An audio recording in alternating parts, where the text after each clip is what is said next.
Welcome to the Ignite the Day podcast hosted by RHEMA UK and Ireland. Igniting your day with revelation, inspiration, and encouragement, helping you to live the life that God has called you to. This week's episode is with Paddy and Claire Patterson, RHEMA graduates who have recently moved to Australia.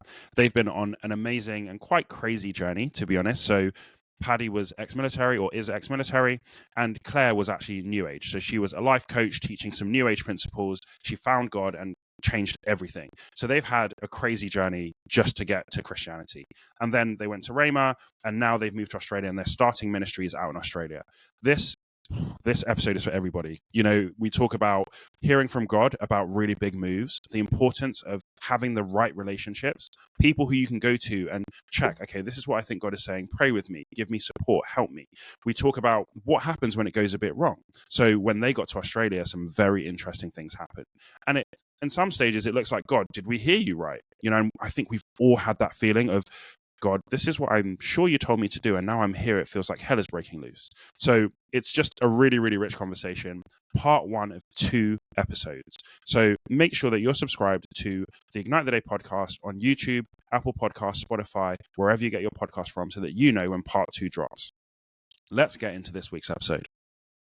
Hello, I'm Toby Avery, and this is the Ignite the Day podcast, sponsored by RHEMA UK and Ireland.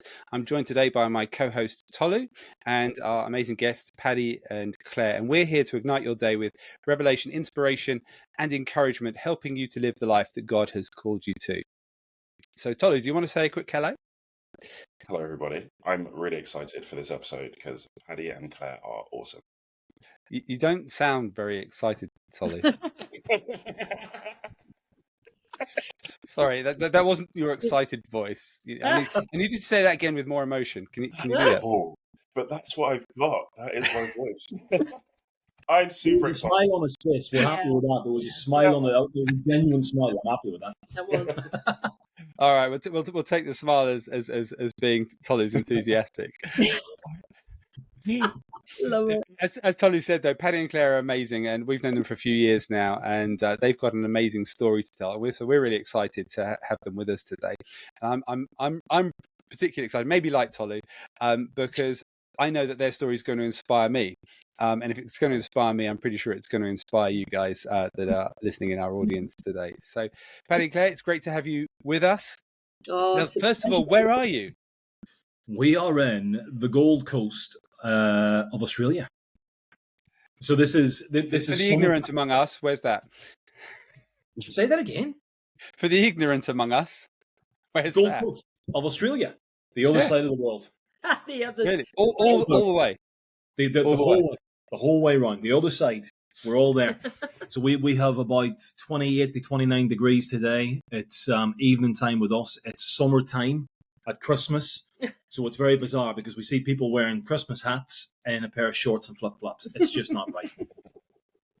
Wow. Very confusing. But you haven't always been from there, because I detect an accent. I know you're not. This is a loaded question. So how did you get from wherever you started to Australia? Big question, I know, but we want to hear. What's your story? Big. What have you got? Right. Okay, so in a nutshell, born and grew up in Northern Ireland. So there's a whole history of everything around coming from a Catholic mother, a Protestant father, having all that stuff going on. So I was in my early teens at the late 90s. So I grew up late 80s, early 90s in Northern Ireland. I managed to escape, realistically, from there. I joined the Royal Navy in 1997. I served for 13 years in the Royal Navy, and this is where I met my beautiful wife as I was coming out of the Royal Navy. And we made Northampton our home before we ended up then moving up to Bolton. And that's where actually, in the whole story, God called us up to Bolton. And we stayed there for probably about 6 years, I think it was. Yeah. And then last year we had a holiday over to Australia to see family. We've got our sister-in-law and brother-in-law living here. And God just spoke to us in a way that He just made everything so easy, and it just happened so quickly that we ended up coming across here on a religious visa. And we've been here now since January this year, 5th of January. So in a nutshell, that's a quick journey. Yes, that's how we are here. Did you move to Australia to plant a church, or what are you doing over there? You kind of seeing how things go. What is your plan for Australia? Well, we came across, we came on holiday, and when we came back, we were in a leadership position in the church that we were in, and that we were meant to be led into becoming the assistant pastors of the church that we were in, and that kind of didn't happen. And there was some things that were just not happening. There was communication that wasn't happening. There was just stuff that wasn't working out. And the whole time that we'd been back, we were both leading ministry in there. We were both, serving all the time in there. But there was a kind of little call in my heart, especially. It was like Australia seems to be the place that I would love to go to. And I got to the point where I just prayed and I said to God, I said, look, I'm getting a bit fed up at the minute because the communication's wrong. I feel like I'm in a wrong place. What are you doing? I thought my path was this. What are you doing? The and grace he said, seemed to lift, didn't it? Yeah, the grace was lifted that period of time. And he said to me, he said, in that moment in time, he said, I've closed that door. That's not where I want you. Wow. And I was, again, very confused. But within 2 days, we got a job offer came through with a job description for working with a company here on the Gold Coast called Set Free Care. And Set Free Care is a charity that deals with the homeless. It's a Christian-based charity, and they wanted pastoral directors. And we had met them previously the year before, so there was a relationship there. And they'd been praying into certain things, and finances were working out well. They needed pastoral directors, and they just had a word from God. It was like, right, Paddy and Claire, this is kind of a good union within this. So when we got the job offer, we were like, wow, this is amazing, absolutely amazing. But this could take up to 18 months to get across to Australia. So we prayed on it, and we said, look, we would love to accept that, but we need to be sponsored in. We need time to get there. We've got our son that we need to get, in school and all that sort of stuff. And we were looking at 18 months. And when we started the process, from start to finish, 3 months. Wow. That's it. God literally just went, there's your door. It's open. I'm going to provide every single thing you need. So everything that we were asking for that we needed, to apply for the visa, to do all sorts of stuff, it just flowed through.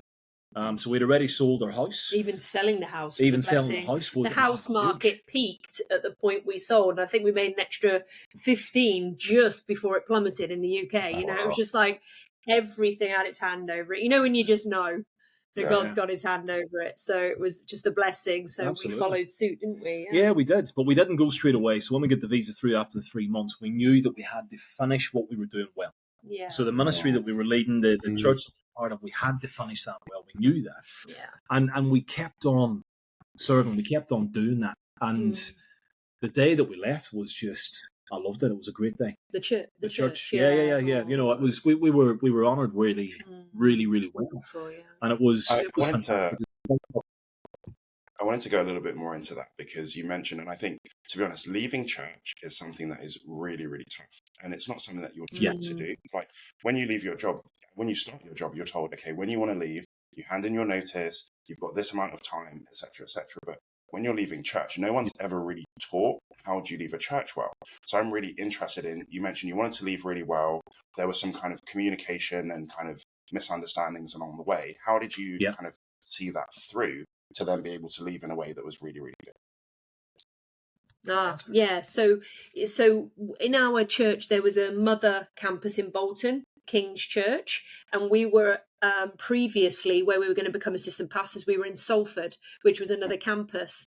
And our pastors there, Chris and Faye, it was a very, very blessed leaving of a church. If there was communication, the congregation, there was about 120 at the time, framed, pre-set up, the communication was brilliant. Where there was communication issues previously, it was probably between campuses, not people. That whole campus, multi-campus model and trying to work that out, which is nobody's fault ever. It's more just busy people trying to run multi-campus. That's generally it. But as far as leaving church, it was all about people listening to God and witnessing on what's on our hearts. It was all about that. So when we said, oh, this has happened, because it was as shock to us as it was to them, they would say, as much as we do not like what you just said, we know you two are called to mission. We know you come and you go. You know, you start, you go, you bring this life, you go. You know, and people were in agreement that, in fact, a lot of them said they already witnessed when we came to Australia on holiday that they were surprised we came back, let alone came back, finished and went back. You know, they were like, we just didn't even think you'd be back. So I think God had already witnessed to certainly the leadership of our church that we would be coming back, but we would be finishing over a period of time to come back. So, and that's what I love about doing God's work and doing it with people that have that personal relationship with God, is that it's not that hard, because people should be witnessing to your calling. Otherwise, you're probably on the wrong track anyway, you know, or someone is. So it was a beautiful exit, actually. So what I love about that is I'm hearing your heart to leave well, and I'm hearing their hearts to make sure that you are doing what God's called you to do. Yes. And that they're releasing you into it, and they're not trying to hold you, because, you know, we've probably all been around for a bit, and there's certain places you've been where people don't want to let you go. And it's actually, you know, leaving can be very hard, because even though you know you're called, but actually, you know, people, for understandable reasons, you know, it happens in the secular workplace as well as the church. I don't want to let that person go. They've got a job opportunity, they've handed their notice in. You're trying everything you can do to keep them, because actually, you know, the value that they add to your organization or your team or whatever, and you don't know how you'll cope without them. I mean, the reality is you always cope without whoever's left. The gap gets filled somehow. It might look different, but it gets filled, right? But in the church, we should, you know, I heard a phrase years ago. We don't keep people in a closed fist. We keep them on an open palm. And you know, we don't own anyone in the church, do we? And I just love to hear that the church there, King's Church there, you know, they kept you on an open palm. They allowed you to explore and understand what God had called you to do and step out and do it. But so let me ask you a slightly different question though. So they allowed you to do that. They gave you the room to do that, but that's a huge step, right? I mean, not just leaving the church, that's a huge step in itself, for anyone that's ever left the church, but leaving country. And, you know, you said you knew that it was God's, you know, leading, his direction, but still, that's a big emotional wrench, isn't it? It's a practical wrench. You know, how did you navigate that? To be honest, there was more excitement about it in the first place. Now that we look back, this year here has been where the emotional issues have come in. Actually being here. So that whole period of leading up to leaving, there was a countdown. I was texting Claire every day. 99 days to go. 98 days to go. Love it. 97 days to go. But, you know, there was a countdown. And with Leo, there was a countdown. Yeah. And actually, we're both, sorry to interrupt, we're both he's military, I'm military family. Like, it's not unusual to just up and go for both of us. We're just an up and going people. So, like, people would say, how are you just selling your house, all your stuff you've got, and leaving? And to me, that is just the best thing I can ever do. It's like letting go of everything and just seeing what happens next. You know, it's just awesome for us. So I think that was the easy part. Settling in a new country, in a new missionary position, in new leadership, new culture. That's what we underestimated. That's the bit we underestimated. That's fascinating, because I can imagine for myself, you know, and I can only obviously talk for myself. Well, so when I was 19, I upped sticks and I moved to a country I'd never been to before to attend Bible college. I'd never been there. You kind of go on a promise. You don't know what you're going to expect. There was no internet back then, so you couldn't look and see what to expect. I certainly didn't expect the campus that I walked onto and the 6,500 seater auditorium I walked into. It's the first time I'd ever walked into a church anywhere near that big. But but I guess gung ho 19-year-old knows no better, doesn't have any responsibilities. But now I look at it and I go, wow, I've lived in the same county for the last most of my life.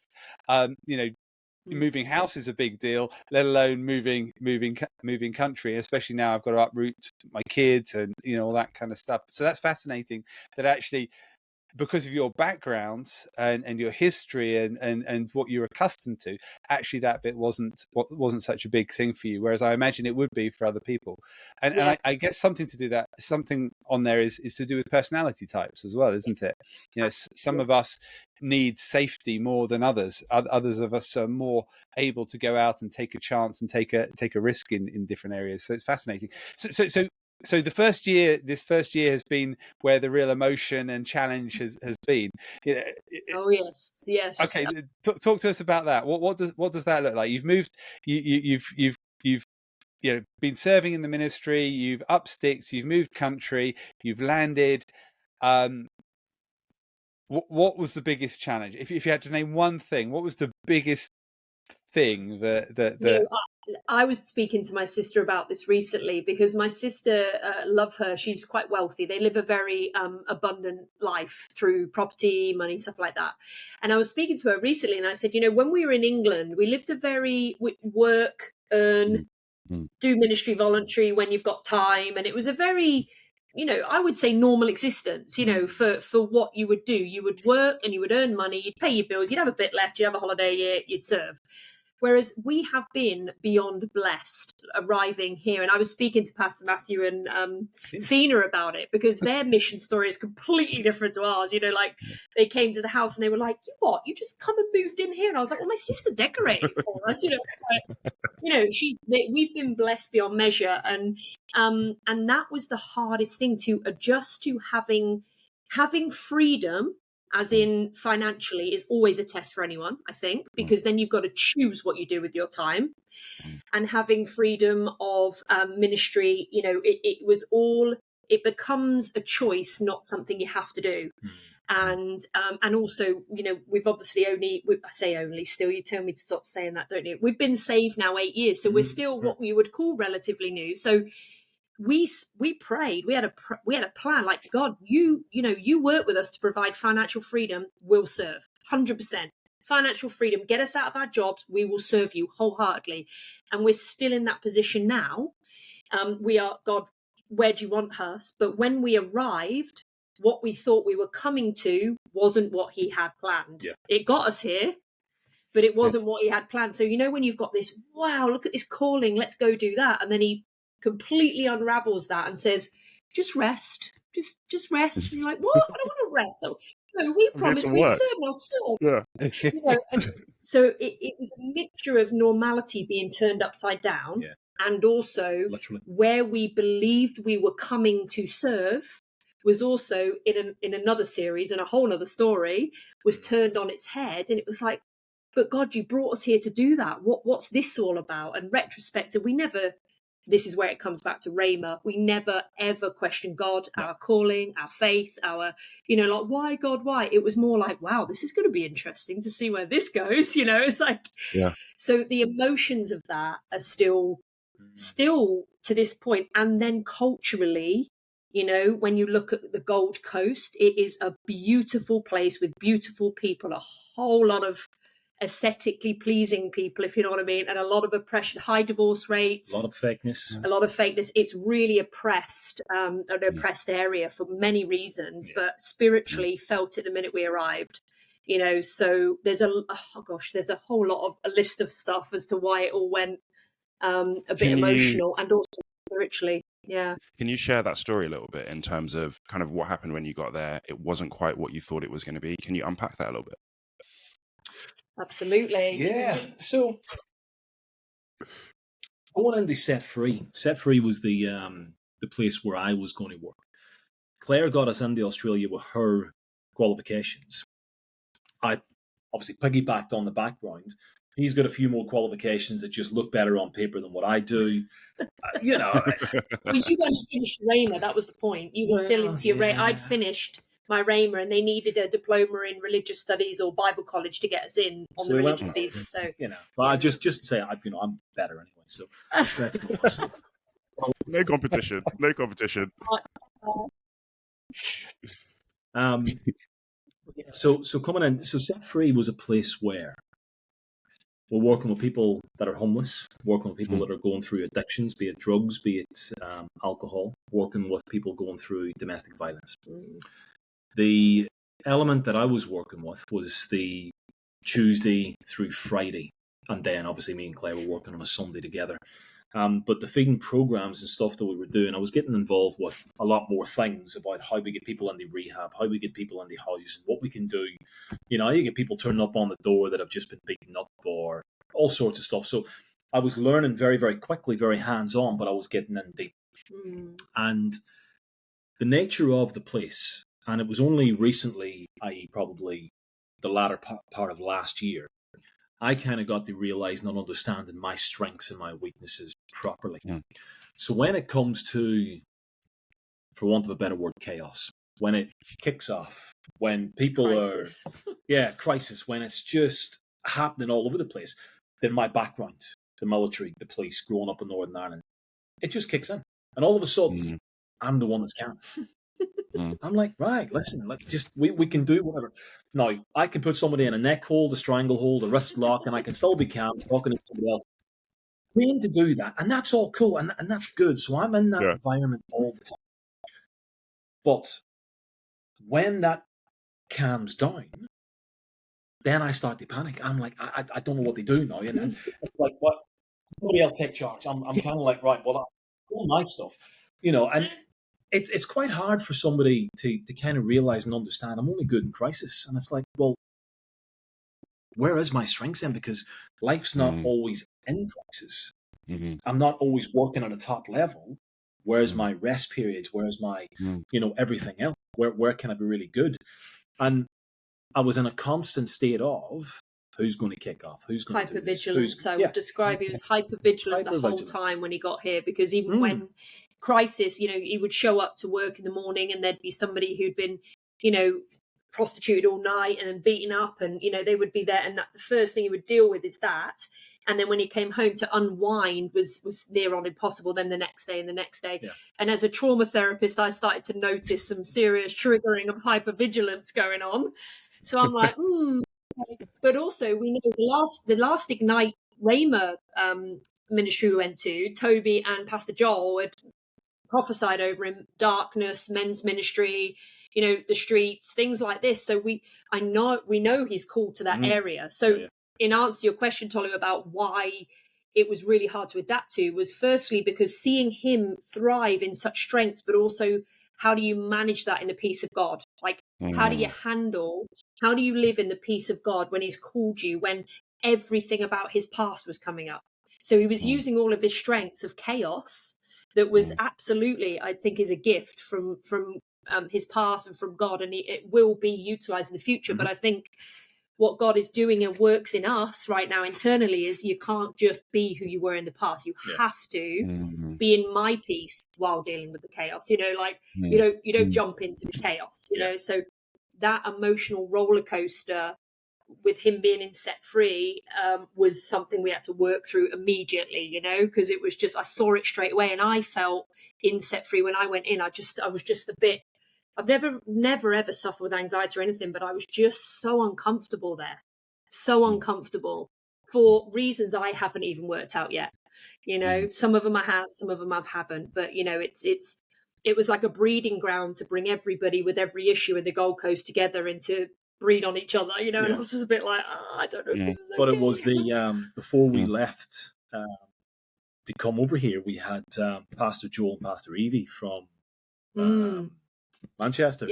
They both prophesied over us that we were called into ministry together. It was Evie on the last service, wasn't it? So when you've got an element of, I'm there on the front line every day. Now I'm grabbing people and I'm like, we're praying. Sit down. We're going to war and prayer. Claire wasn't involved in that all the time. And then if we were running an alpha course or we were doing something during the week, it might be a Wednesday night.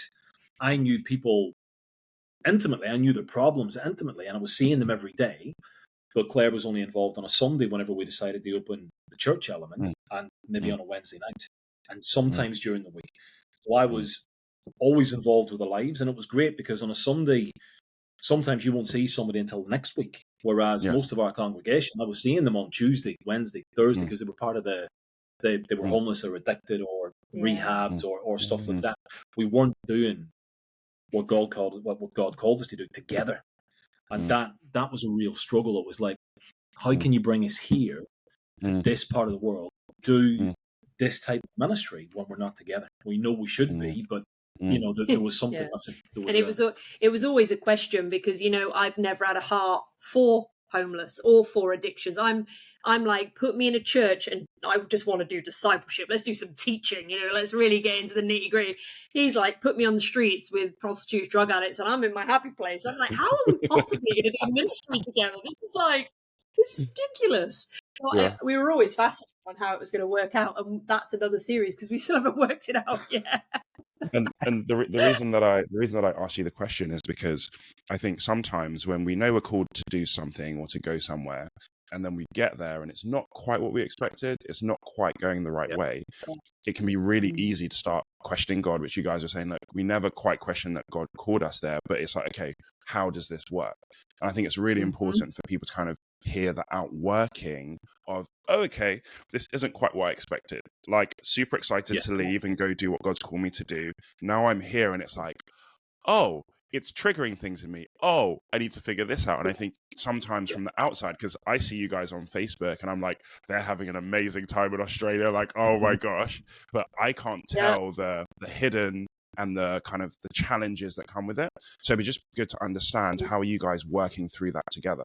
One of the scriptures that I stand on, and I have done for a long, long time, Zechariah 4:6, not by strength nor by might, but by the Spirit. And that is always the first question that I ask. First question we ask, really, is like, right, what are we doing in our strength? What are we doing in our might? And is God what we're doing? Maybe I've gone off track a little bit here. Maybe we're focused in an area where we shouldn't be.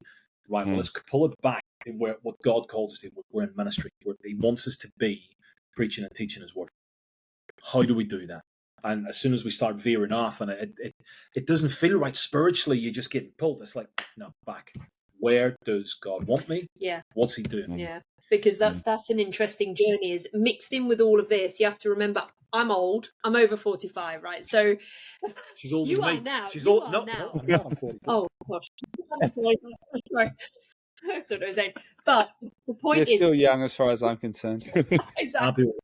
We'll both take that. In Australia, obviously, to stay here is hard. You know, when our religious visa and what we thought we came here to do went, you know, sideways, it was kind of like, well, God, you're going to have to show us how we stay then, or we'll go home. We were never worried about coming back to England. In fact, I would love to come back to England. I love England, you know. So it was really odd the way it all went. So as far as, honestly, I think God's done this all to get him back to study, to theology. So now he applied for a study visa to stay here, and he's now going back to study theology and ministry, which I think is just amazing how we get to stay and study. But in and amongst that, we have seen already in the short time where we've left Set Free and joined a church here, which was a journey, how Set Free links, you know, God's thinking and his ways and his beginning to end, we'll never comprehend until way in the future, where you look back and go, that was genius, you know, that was brilliant. But when you're in it and the turmoil and the chaos, if you then get too analytical and try and work it out at the time, and that trust, you know, when it says trust me and lean not on your own understanding, it really means that. You know, because you lose the plot, and then he does set your path straight if you just trust him. And I think we have to understand that if we don't believe his thinking and his ways are way above ours, and that the Set Free thing to us as human beings in our puny little brains looked, you know, at the time looked like chaos and looked wrong, to him, it's all part of the mission of what he's preparing us and what he's doing in us and what he's like the links, the networks, what Paddy's doing now wouldn't have happened if he didn't make the links in Set Free. So to me, it's just God being genius as he always is. But we had to sit back and trust and rest and let him do what he does, which goes back to in his spirit, not in our understanding, not in our strength, which I think is so important, especially in these trips where you're uplifted out of your normal place somewhere. And then some people could have we nearly did pack and go home because that was our comfort zone. It was like, we need to go home quick. That's where we belong. That's where we're comfortable. And God just stepped in and intervened in the most weird ways again. And we're still here. Still no visa, still nothing come through. We're still living on faith daily, but it's the most peaceful place we've ever been. It's amazing. Wow. This is part 1 of a 2-part episode series. Make sure that you're subscribed to us on Apple, YouTube, Spotify, or wherever you watch your podcast to catch episode 2. See you then. Thank you for joining us for the Ignite the Day podcast. We hope that we've ignited your day with revelation, inspiration, and encouragement, and that we're helping you to live the life that God has called you to.